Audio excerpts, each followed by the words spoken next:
Yeah. What's up? Anthony Winter taking over for Graham Wren, doing a little breakdown on the Sandbox Open. Nice little cash payout tournament, AVP America up in Cleveland. We got a 12-team men's and a 6-team women's. We'll go through the whole bracket for the men's. The women's are doing a modified pool play and bracket play, so we'll probably just pick one team each or something like that. Get a little bit of talk about that, but we're going to focus mainly on the men's side. Got Evan actually playing in the tournament, as well as myself, just a little bit of knowledge in Cleveland area. So Evan, you got anything to say to start? I don't know too many of these teams, honestly. This is like the first time where I'm going to a tournament. I'm like, dang, I don't know everybody here. So that'll be exciting to get to meet some new people. But I think it'll be, from what I'm thinking, is a pretty top seed heavy tournament. Yeah, that'd be a pretty fair assessment. So you can probably get a little bit more insight on the top seed games. All right, we'll kick off with the 8 versus 9, Haas, Hofmeister, and Burke and Fox. You might know Hunter Haas from the Chaos tournaments, but I mean, I know Hunter, and Hunter's not going to bring a bad partner. And I kind of know a little bit about Stephen Fox. Don't know a lot about Ryan Burke. I got to roll with Hunter here. Like, the man's got control. Yeah, I mean, I've played Hunter a couple times, and he is especially like at those Chaos tournaments, like usually play him like first round or so. And he's like an annoying first rounder to play because he's like young, up and coming, really good ball control, touches everything, and like just not somebody you want to play in the first round. Yeah, I mean, for those of you that also don't know, Sandbox is pretty deep sand, which bodes well for people with a little bit more ball control. And he definitely has the ball control out of this entire matchup.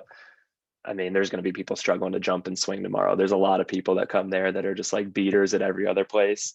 And then they come out and they have to learn how to try and shoot the ball, and it doesn't go well.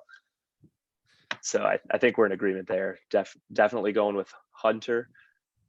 So we'll get that nice, easy first round one. All right, then we got the Phil squared, Phil Catanzaro, Phil Margavicius versus Litzitsky and Litzitsky. Yeah. Got a nice double name battle here. Litzitsky squared and Phil squared.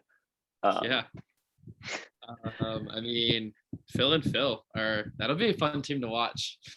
Just from a ball control, if we were talking about ball control in a place that's going to reward ball control, maybe they are able to make some upsets with that because of that ball control. But it'll be fun to watch two shorter guys going after it all weekend.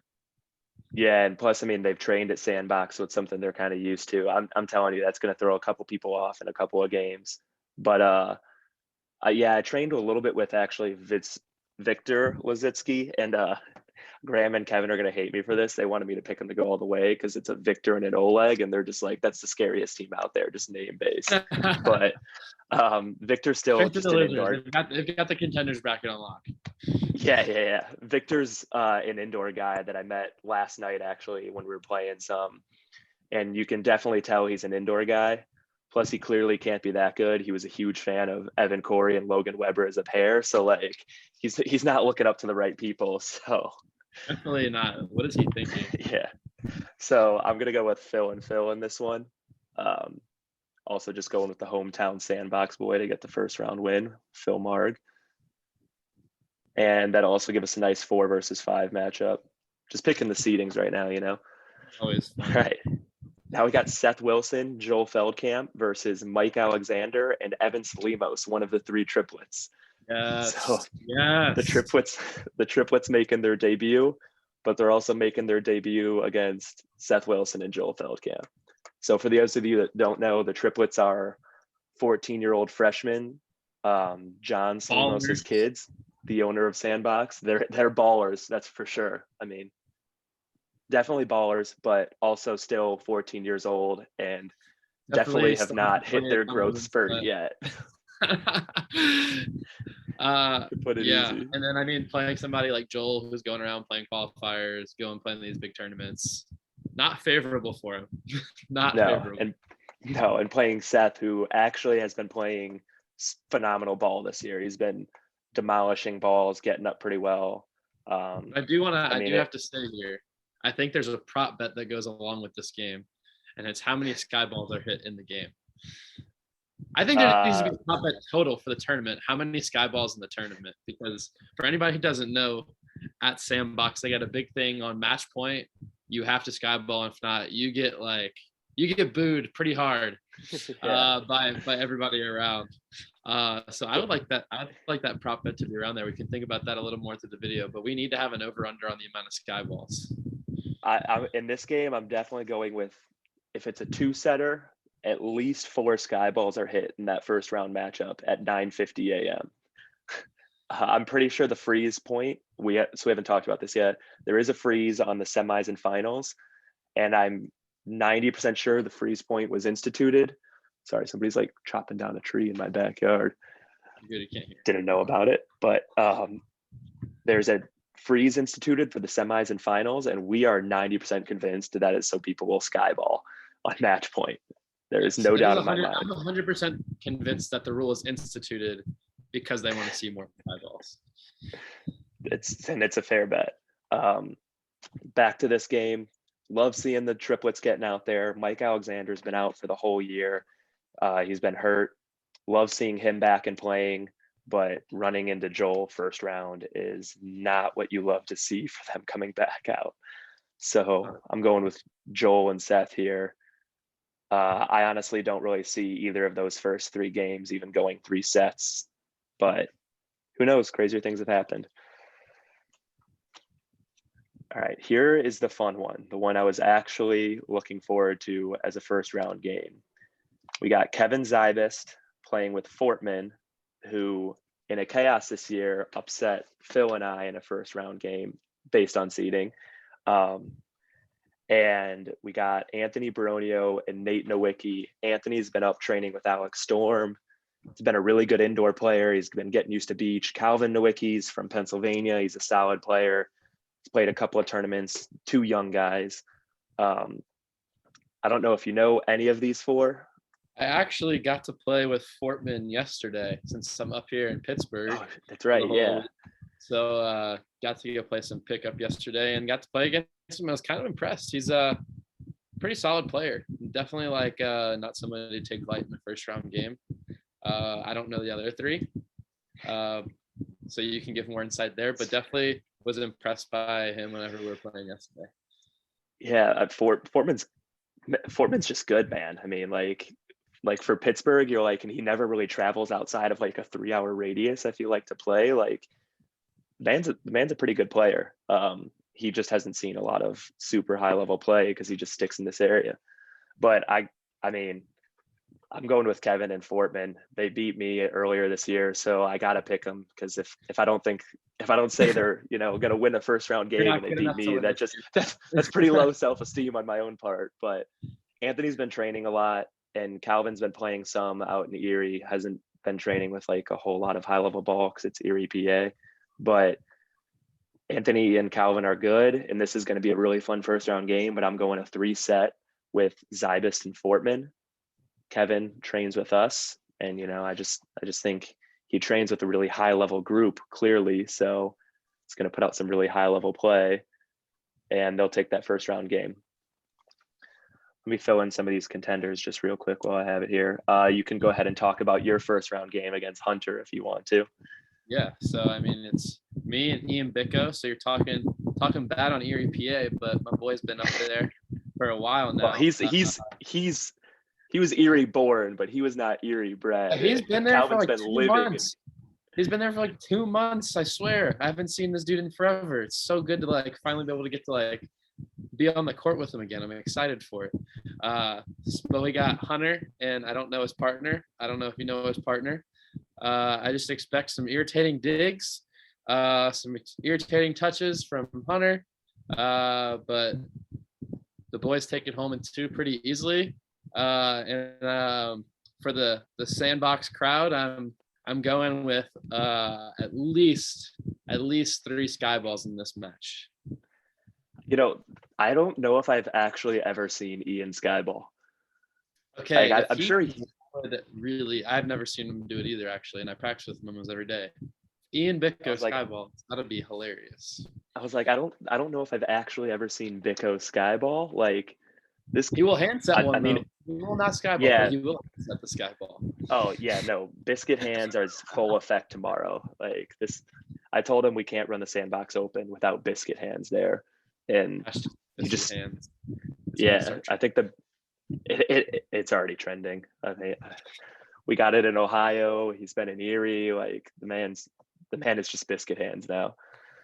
Yeah, I mean, Hunter, you said might get some irritating digs, but then it's the fact of he has to transition and terminate those irritating digs that he does get against two very athletic, detailed blockers. So Whoa. that We can whoa, Ian former detailed blocker. We can say Former Ian blocker. is a detailed blocker, but we're not calling Ian by what any means athletic.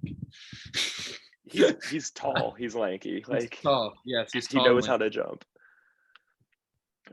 Two blockers, people that can actually put up a block, Yes. and like lengthy defenders. Like I don't know if you guys are split blocking. That's probably a play by ear thing, but like you guys both have length in defense, and just transitioning that and terminating that after he gets an irritating dig that probably won't be in system, and like he's playing. I actually might know who he's playing with. It might be a kid that went to Wittenberg and is a coach now, and he's an okay player, but he's not a great beach player. It just I don't see it panning out for them in that one. So we're in agreement there. And that's loser match 5, which is going to be team seed 8. All right. Then we got Sokol Bigford versus Phil Squared. This will be Go a ahead. good one.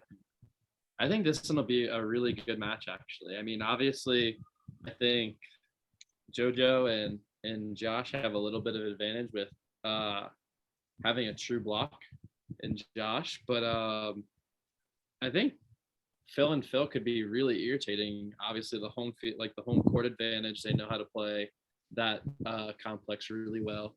And then I haven't seen JoJo play in forever. Like, how's he going to come out? Obviously, he's always been a solid player, but I don't think I've seen him registered for a tournament this year yet.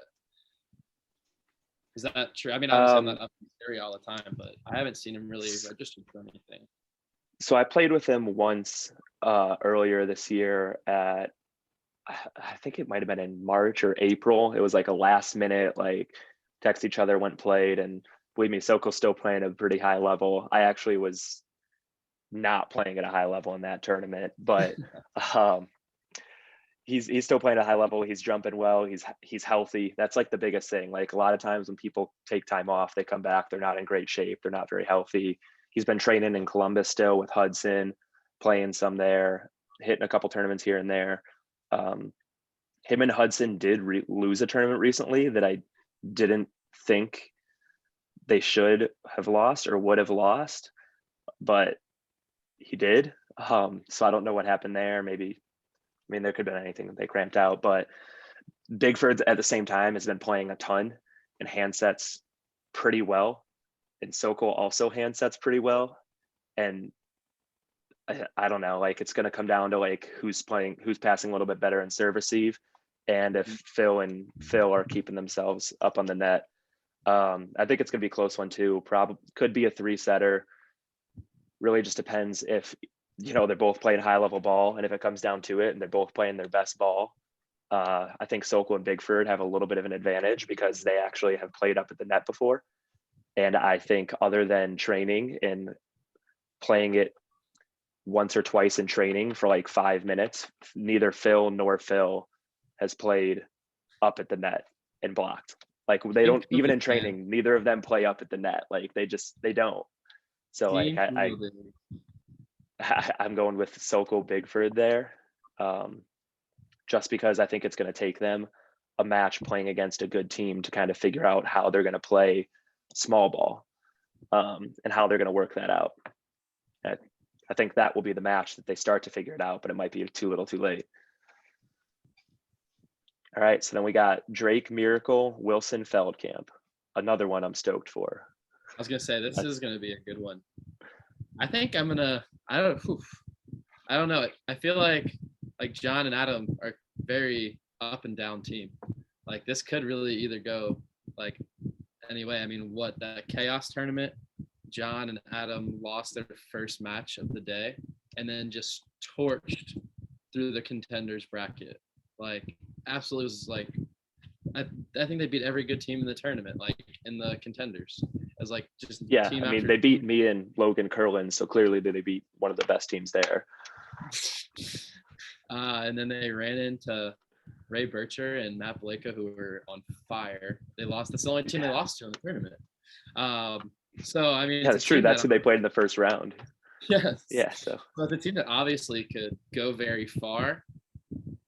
But I mean, Joel and Ian had been playing a good bit this year. They were starting to look solid. I know Joel is kind of coming off of an injury, so I'm a little bit worried about that for that team. I think I'm gonna go Drake Miracle here, though. I think they're gonna pull through that one and move on to the next round. I don't know what your insight is there, but I mean, you're going with the Drake Miracle one, so I'll stick with your call. I was gonna pick the one upset because so far we've literally just gone down and basically picked by the seed order. If there is an upset, that is the one. Yeah, I mean that would be the one. You already called it though. You gave your insight, so I'm gonna, you're playing in the tournament, so you have a little bit more stake in it. The only thing I was gonna add is like I've seen Seth playing recently, and you might not have, but Seth's been playing some pretty good ball. I've also only seen him play in places where it's shallow sand and he can get up and just obliterate the ball. And I don't know if he'll be able to get up and obliterate the ball. And he's been playing a lot of right. And with Joel, I don't know which one of them's playing left there, and one of them's going to have an adjustment to make. But it's probably going to be Seth on the left. Seth actually won that tournament I was talking about that Sokol was playing in, and I kind of just expected them to walk through. He won or got second. I don't recall off the top of my head. I think he actually played with Hunter. I don't know. It was on Facebook. I was scrolling through. I kind of pretended to pay attention, but that was the only thing I was going to add. But I think that's a close one, and I don't mind the Drake Miracle call. They did beat a lot of good teams that tournament. I think they also played Hudson and his partner and won that one. And they play really well with each other, and they've been playing with each other a lot recently, which is the other big thing. Yeah.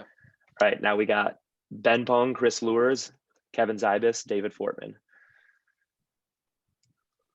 I mean, the main thing is here, Chris Lures on a team, and that guy, yeah, no matter where you're at, no matter what conditions, he's really good at figuring out how to win games. He's been doing it for a long time. To be fair, you can do it in any conditions when you've played for 45 years and you're 68 and you've played in every condition humanly possible.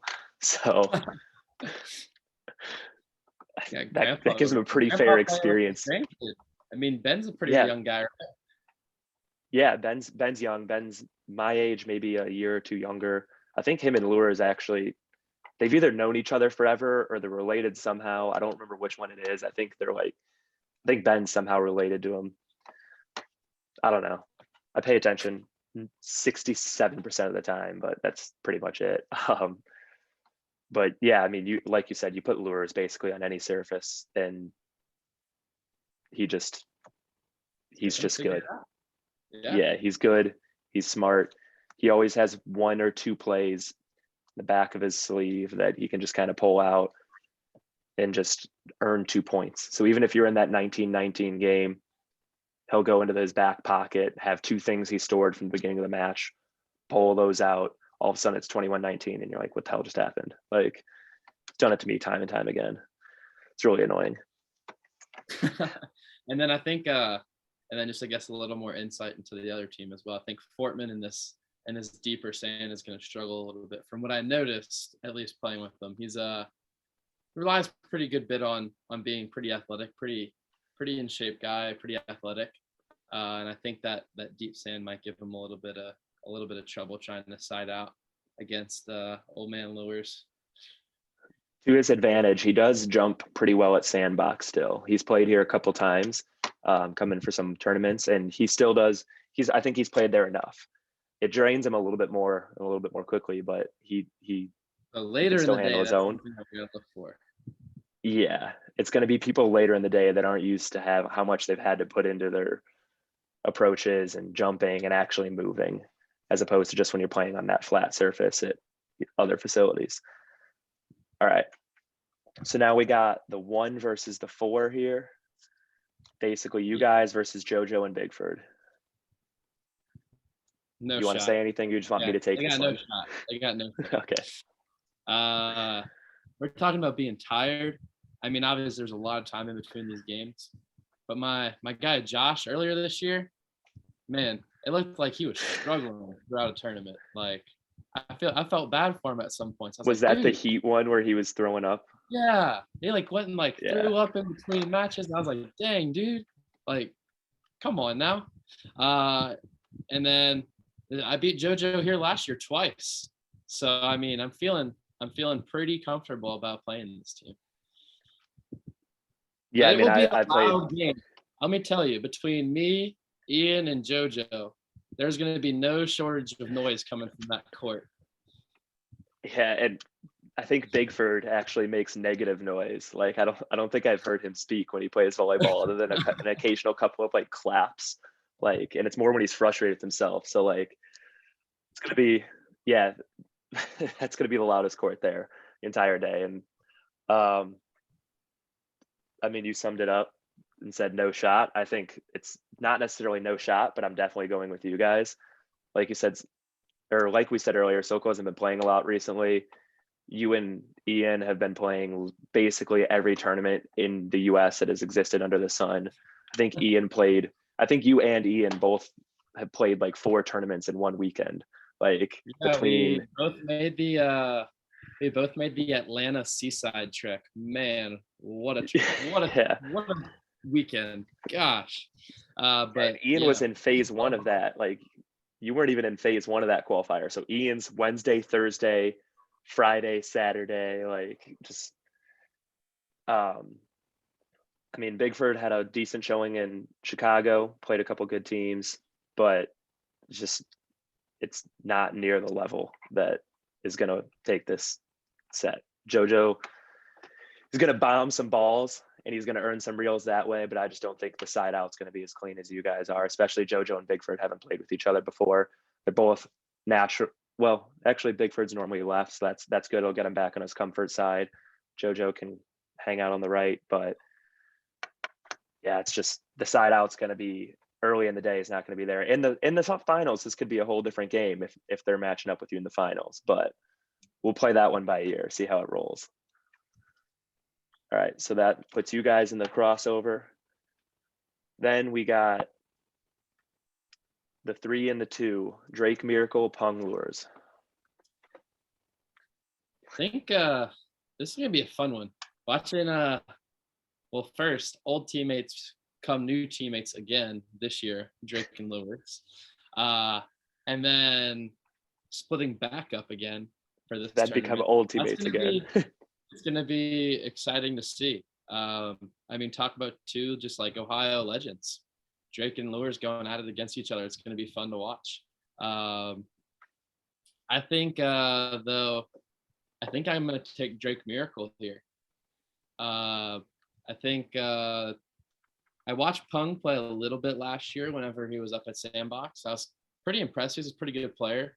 And I think it'll help that he has Chris kind of guiding him through this game. But I think the experience part of things and like whenever you have to make that split second like reaction in a game, there's like few little points here and there that I think that's going to be where it comes down to. And I think he's going to struggle a little bit more in those weird transition plays. And I think Drake and Miracle will be a little bit more clean. And that's going to be the difference in the game. So the first one, they're winning because of Chris's experience. And the second one, they're losing because of Ben's lack of experience. Yeah. Thought they'd, love that. Yeah, I mean, I was going to go roll a Drake Miracle too. I think Ben and Chris I've seen them play together actually before. They're a solid pair, but I think Drake Miracle have played a little bit better when they're together than Ben and Chris have. That's going to be definitely a hell of a match, probably going 3, if not 2 pretty close sets.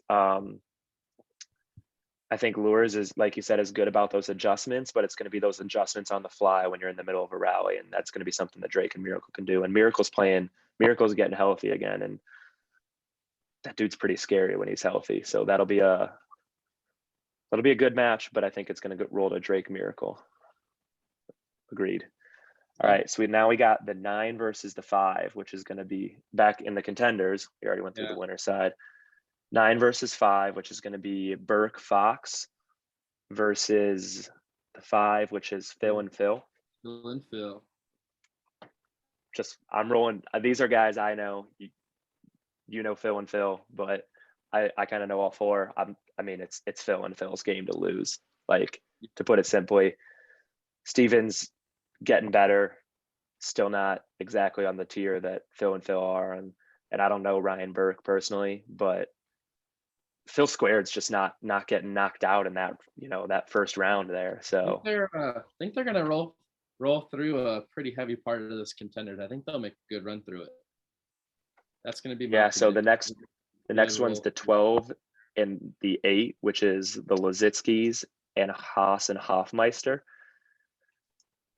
Which I'm rolling Haas Hofmeister. Like I said, both Litzitskys, as scary as their names are, especially in the beach, not nearly as scary. They don't have the control. If their platforms, I'm telling you, if the platform's on the ball, they're not getting a third contact on it. If they can get it high enough that they handset, they actually handset money.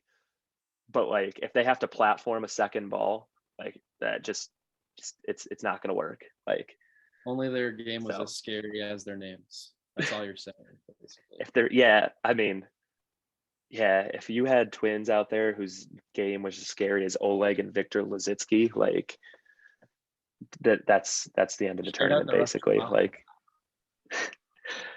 I mean, to put it simply, we gotta watch one in a parking lot after this. Is pretty much what you're saying. I feel like I'd taken out with some steel pipes. Pretty much, yeah. I mean, Victor's big. Don't get me wrong. Like, he's like, so definitely don't cross him. Like, the man's 6'6". I'm pretty sure. Like, he's a big dude, and he looks athletic, but they're still broad jumping. They don't know how to set for beach. Like, it's a recipe for disaster. Catch him on indoor court though, and he might ruin your life. Like, we'll roll into the next one. So we got the 11 versus the 7. We got this is Alexander and Salimos, Evan versus Zybust and Fortman. Man, it's a tough draw for them. Poor Evan. Poor Evan. I mean, I was hoping that they could get one. I was too. I was hoping, John's literally making the bracket. He could have put whoever he wanted to play Evan in that contenders. And he's like, throw him the 7. To John the wall. Actually setting up a real bracket. Like, what's going on here? Like, yeah. What's up with Ohio setting up real brackets? What? Setting them up the right way? Kevin would love this. Kevin would love this. I'm sure Kevin's going to find a flaw in the bracket and or Graham is actually going to find the flaw in the bracket and let me know about it. But we got the 11 versus the 7. Evan's going to skyball a couple. He'll get a couple cool digs. He'll probably talk a little bit of shit after turning 1 real point for the entire match. But make it 17-6. Yeah, but then he's going to have to go back, and then he's going to have to go back and side out. And I'm sure Chase and Johnny will also be there letting Evan know every time he messes something up. So for a whole myriad of reasons, I think they're going to go 1-2 barbecue. Appreciate him coming out, but better luck at 16, All right, then we got, what is it, the 6th seed? Yeah, I believe it's what's loser of match 7, which is, I forgot to write this one match in. Yeah, the 6th seed versus the 10. So that's Baronio Nowicki. Yeah, Baronio Nowicki and Wilson Feldcamp. I mean, I know Baronio Nowicki, so I'll talk about this one. But as much as Baronio's been training and as good as it looked like he has gotten, I think Joel is a smart enough player that he figures out their tendencies pretty quick. And between the two of them, I don't think they find enough side outs to combat as many reels as they might give up just by making some aggressive errors. And Anthony typically likes to rip a couple jumpers, which sometimes can lead to him not earning reels because his jump serve's not necessarily, I mean, I haven't seen him play in a while, but he errors his jump serve a lot. I just think Joel and Seth find the reels, and I think Anthony and Calvin get a lot of good opportunities for reels and then don't turn the reels. And just that's pretty much the way that match is going to roll. It'll be a very interesting game in terms of a lot of long rallies and a lot of balls gotten up and a lot of athletic and cool plays. But I don't think the score is going to necessarily even be that as close as like the game feels when you're watching it. You'll be like, oh, damn, like that's a hell of a rally. That was some great plays. And then you'll roll over and the score is going to be like 13 to like 7, something like that, or 13-6. Like, I mean, Anthony and Calvin are going to be really good, but this just isn't the tournament for them. Like, Not yet. and Anthony's going to make sure to let me hear all about it if he wins one set, or what, not one set, one match. All right. So back to the other side. We got the 5 versus the 8. Phil versus Haas and Hofmeister. I still got Phil and Phil, man. I think they're just gonna. I think Same. they could roll through for a while. I think they could even take the next. I think they're gonna figure out the blocking, whatever they want to do. I think they're gonna. I mean, obviously, they are just as scrappy as Hunter, and I think a team like that, when both of them are scrappy, it's really hard to get balls down. Really irritating to play against. Especially a younger team is gonna start making errors whenever that happens. You know what I mean? You got 2 younger guys in Haas Hofmeister. I think they're gonna start making a couple errors after Phil and Phil get some good digs, and then they're gonna roll through to the match to get to the crossover. I mean, if I know who his partner is, if it's who I'm thinking it is, this could be the coveted match where we finally see just playing 2 back. They don't even run up to the net. They just stand back and let them go at it, man. But I think Phil and Phil take this one. I mean, Phil Catnazaro's got to be feeling safe for a tournament. He doesn't have me there. I figured him out. I know how to just swap block him. He always says I go over the top when I block against him because everyone else I just kind of pass, like pat balls back. He goes, dude, you aggressively swap block me twice as hard as anyone else you know. And, you know, he's going to be feeling safe, especially if he's playing a match where I'm like, you could have 2 back in defense. It'll be fun to watch too. He's finally gonna get a good set. Like he's not playing with Matt Gentry anymore. He's finally gonna get a consistent good set. It's gonna be exciting. I know, to watch. right? We have 2 smart volleyball players playing together. Like Phil's moving up from playing with me. Clearly better intelligence playing with Phil Catnazaro. And Phil's moving up, going playing with other Phil as opposed to playing with Matt. Like the intelligence level of that team off the charts compared to the previous teams. Got to get a little self-deprecation in there for the people. All right, so now we got the 7 and the 6. We got Wilson Feldcamp versus Zybust Fortman. This one's going to be interesting. I also want to point out that we have 100% basically picked by seed, but that's also because, like you said, this is just a top-heavy tournament. Like it's basically the top 7 seeds are competing. And if one of the lower seeds got a good matchup, maybe they could have snuck through, but maybe get one win. And in reality, it's going to come down to which of the 5 through 8 is going to pick up their 1 or 2 wins, and then which of the 1 through 4 is pretty much winning this tournament. Maybe Phil and Phil figure it out, sneak in there, but I pretty much see 1 through 4 as the ones rolling in. 7 versus 6. I'm just Zybust and Fortman. Dude, see, you threw me off for a loop earlier. I was 100% going Wilson Feldcamp, and then you're like, Joel's coming back from an injury, and I'm like, well, how serious is this injury? Like, you know, but I don't think it's too serious. He was able to power through it in Seaside. He was able to play the next match, but I mean, they lost super early because of it, and I don't know. Actually, I'm going for it here. Ian told me, and we all know it. Joel's a little bit of a diva. You know what I mean? So if he starts feeling that shoulder injury and like he just has a little bit of pain, Like, he's gonna have to go get himself a hot tub. He's gonna have to find himself something. And he's gonna have to recover from this tournament in a really bad loss early on. Man, I love it. Ian talks shit so well that he's talking shit essentially through you. Like That's how we roll. That's how we roll down. Ian just plants ideas so well in people's head that he doesn't even need to be here to like get his little jabs in. Like he does it like through a surrogate. So is that you picking that upset then? Yeah, I think we gotta have something fun here. You know what I Yeah, mean? we gotta have one. And I mean, it's a 7 versus a 6, but I don't know, man. Kevin's been training with us all summer. The man sets money. If he gets his hands on a ball, it's a good set. We were kind of jokingly earlier this year, Nolan came up and trained with us, and he was just, doing Nolan things and beating the hell out of the ball. And we kind of made a joke, but it's also kind of true. Like, you don't peel on Kevin's sets.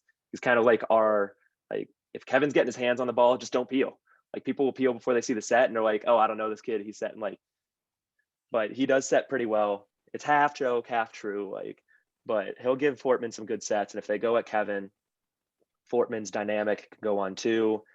Kevin's also got some pretty good shots, and he's kind of goofy to play against. Like, it takes you a while to figure out Kevin, but I think that'll throw him for a loop. And the diva side of Joel that I didn't know existed is going to come out and just wreak havoc on that team. All right, 5 versus 2. Oh, that was an upset theoretically. We got the 3 beating the 2. So Pong and Lures versus Phil Catanzaro and Phil Margavesh. Oh my God, I butchered saying his last name. Phil and Phil to the semis. I want to see it. I want to see it. Phil and Phil to the semis. I think it's going to be really difficult here.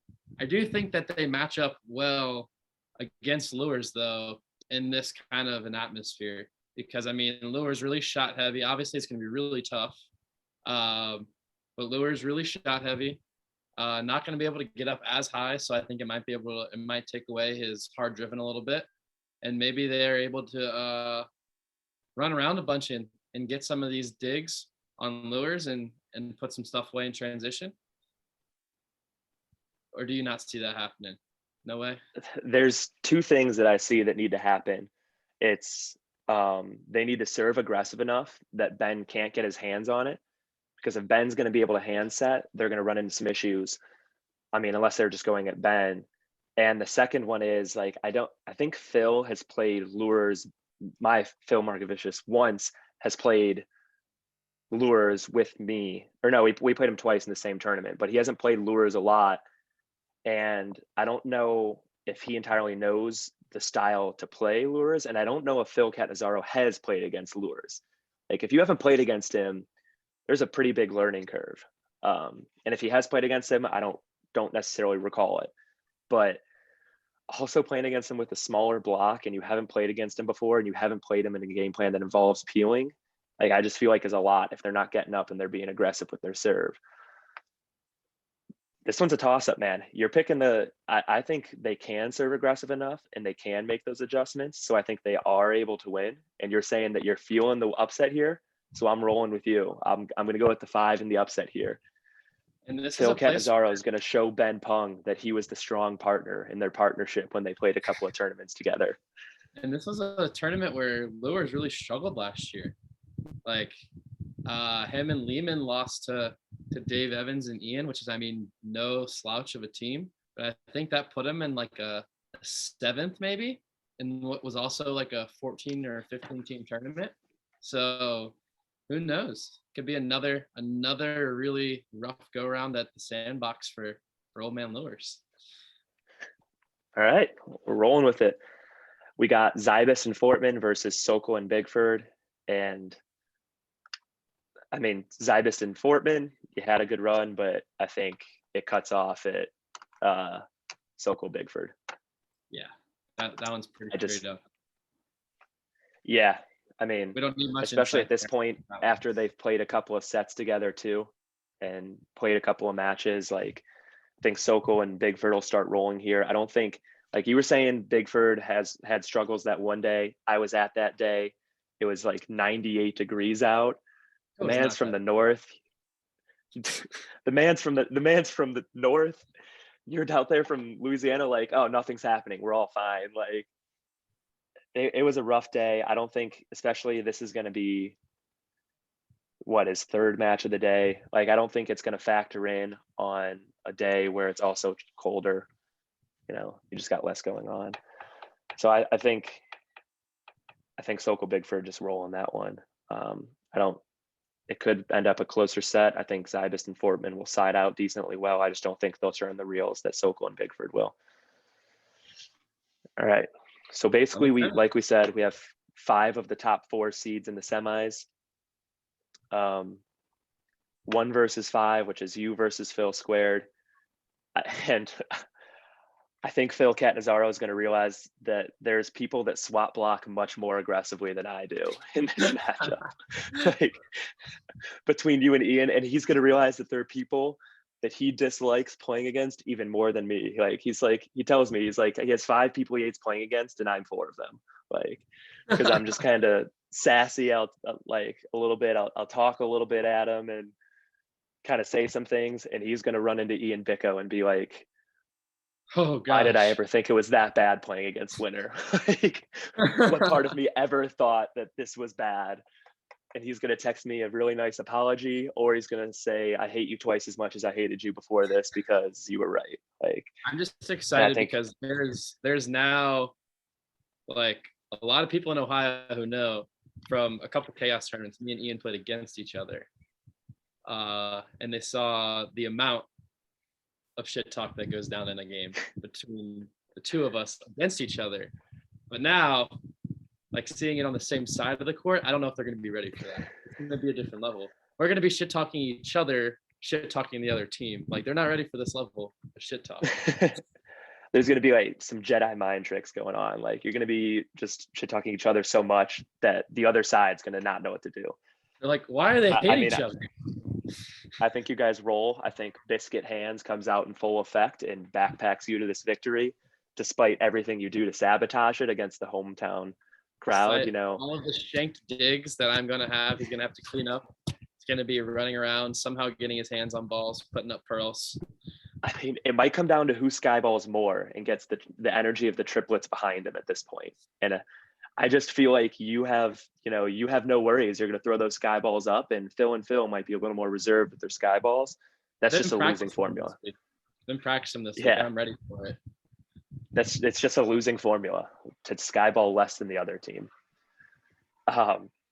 So that puts you guys in the finals, seeing who you're playing against. It's the 3 versus 4. Sokol, Bigford, and Drake Miracle. Go ahead. I don't know on this one. I really don't. I mean, I'll go ahead if you want me to. You got it, because I really don't know on this one. I haven't seen these 2 ever play match up against each other. I feel like it's pretty similar, like skill level. Like, I don't know. I probably have seen like Sokol, Miracle play against each other, but it was a long time ago. I really have only seen Sokol Miracle play together. It didn't work out for them. But I feel like Sokol Bigford are going to win this. I feel like JoJo's going to have his jump server working by then. He's going to be ripping balls. There's not a lot of wind, but when he's getting up and he's swinging, and it's going to take a lot of the block out of effect because he loves to just attack from like 8 off, just take the block completely out of it, beat the ball. Like I said, he's healthy. I think if they go at Bigford, Sokol sets well enough, and Bigford's been passing well enough that it makes it tough to side out. It's going to really come down to Drake Miracle figuring out one of those 2 and what they want to do. And I think Sokol has played against Drake enough times when he was back with Lures that he has something set up there, or played against Miracle or known Miracle so long that he has something set up there. And I think Sokol's play has changed over the last 2 or 3 years and become a little bit more dynamic and done a couple things differently. So that's the wrench there. And Drake and Miracle, I feel like, have kind of been doing the same thing. So I'm rolling with, Sokol Bigford here on a gut feeling and a whim. I like it. I think Bigford's going to have some success in Sandbox. This will be the first one. This is his first one? All right. No, it's his first Sandbox tournament that he's had Yeah, that's what I success meant. at. He's had a couple that he's bowed out earlier than I thought he was going to. Now we got 1 versus 4 in the finals. I mean, I'll just take this. To be honest, I think you guys are rolling through this one too. I think this tournament is the two of you guys is to lose. And I'm sure you were probably going to say the same thing because you love to let people know. Maybe if you have any pictures of anybody who has a girlfriend in this tournament that you've taken a picture with previously and you want to post on Instagram the day before to get some people going. John, watch out. Nicole might be on notice here for this tournament. if you and Nicole have taken a picture together before, or I don't know, like. I mean, I've stayed at their house enough. We might be able to pull some stuff to mess with John's mind. Yeah, how good are you at Photoshop? Like. Yeah. So I don't know. I mean, you don't even play him in this. That'd be the ultimate just mess with people. You and the way we scheduled it, you don't even play them. Yeah, but you just want to let people know that they're on watch, they're on notice. I think this will be a more competitive match though than your matchup against them earlier. I think they'll be rolling pretty well. I think they take a set off you guys. It goes 3, and then in set 3, you guys realize that you can't just completely mess around, or you can't take it too easily, and you just. Yeah, I was like, it's not even necessarily mess around, but you guys get a little too invested in the fanfare and the sky balls, and kind of let it go to your head, and then all of a sudden sky balls in the freeze, and we go 3. And then all of a sudden you're like, I got to roll, I got to get this going. All right, so that pretty much wraps up the men's side. We have you guys winning, JoJo and Bigford taking a second, with Drake Miracle and Phil taking a nice third here. Top heavy tournament. I don't know if you've looked at the women's field. There's not really a breakdown. They have pool play, so we can't really go much into that. If you want to, you're more than welcome to pick one team that you think can win. If you guys, and then I can read off the 6 teams so people watching know. We have Allie Fox, Hannah Wentland, Sarah Davis, Lauren Lubarski, Sierra Coons, Sydney Trathan, or Squid, Christine Darling, or Chrissy Sokol, formerly, versus Katie Stojak, formerly Katie Nash. For people that don't know, they got married. Isabel Hopp, who is a junior, playing with Natalie Carr, Erin Ural, and Cassidy Angelota. So those are the 6 teams. Sensibly, I think you take the 1 seed. Looking points wise, makes a lot of sense. But I don't know. I've been up here in Pitt this week.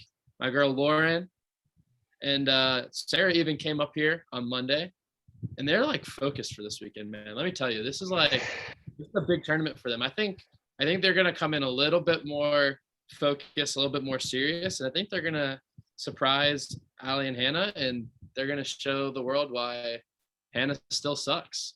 That's just her thing. Hannah sucks, man. And so Lauren and Sarah are gonna upset. I thought you were gonna pick Hannah. I was gonna pick Lauren Sarah. I can't pick Lauren Sarah. You already did. Apparently Hannah sucks, so I can't pick Hannah. Like, it's just a thing that I've heard. Are you going with both you and Ian? So hometown now transplant. Are you going Squid? Oh, I'm going even further down the list. I'm going with Chrissy Darling, Chrissy Sokol, and Katie Stojak. I mean, Katie's been training down there. She's been playing well. Her and Chrissy have played countless times before. They know what they're doing. I was going to pick Sierra Squid, but I wanted to go even more underdog. Same thing. You're like, I'm going to pick the 1 seed. I was like, I should pick the 3 seed. I'm going to pick the 4. Just, go with the underdogs. And I think Katie and Chrissy are going to play pretty well. It shouldn't be a terribly long day. I think they'll be good once they get into bracket play. They'll be smart early in the day, conserve some energy before bracket play. And I think they'll make the adjustments. They'll side out well. And they're the most, other than kind of Squid and Sierra, they're pretty much the team that's played with each other the most. They have the most experience with each other going in, technically the most experience too. And I think they're going to be ready to ball. So that'll be a fun women's tournament. So we're going with underdogs here, the 2 and the 4 seed. That pretty much wraps it up. I mean, smaller tournament, top heavy on the men's side, women's side. There's actually pretty much all the teams are fairly solid. So it'll be just a bunch of nice games all day. If you guys are in Ohio, come out, watch. We got our one They do prop. one What is our thing. over/under total on the day on Skyballs? Oh yeah, that's right. So over I'm under on going Skyballs, 16.5. That's where I'm putting the line. and I'm saying over for sure. Like Easy. that's Easy like over. yeah. I would have said it. Let's see how many yeah, there's at least 16 matches. Like I mean, I'm setting that to 1 a match minimum, probably 1 a set. So I'm going at least 40. I'm gonna say there's at least 40. I like the over/under 40. That makes a lot more. Okay. And I'm gonna If there's 1 every set and we got 20 matches, like you're hitting at least 40 right there. Yeah, you're right. You're right. It just Kevin will throw in some Skyballs. It really just depends how bold people are feeling. The triplets, you know, they have a way to peer pressure people into doing it without even knowing they've been peer pressured into Skyballing. Evan alone might have double digits. Yeah, exactly. Especially if a game gets out of hand early. Evan's throwing up a Skyball every time he's back there. To Mikey Alexander's chagrin, he's going to throw up that Skyball either way. Mike might throw some up too. Yeah, so that prop bet 40 definitely happened. Like I was saying, if you guys are up here and if there's people in Cleveland that watch this, definitely go out and watch the tournament. If there's one thing Sandbox does really well, it's fanfare, having a good time, making the tournament a blast more than just playing. Is what it's the watching it, being involved, having all the people there. It'll be a good time. I'll be up there after like 2 or 3 to help people get into it and get a good time, playing ponies, you know, the whole ordeal, heckling. So I can't wait to get into it with Ian, even though I'm not even on the court. See how that goes. I'll probably lose, but it'll be a battle worth fighting. All right, so we'll see about a recap afterwards. If it just goes exactly how we thought, it might just be a 2-minute video saying "told you so," and then that's it. All right, subscribe to East Coast Volleyball Network if you haven't. Catch you guys.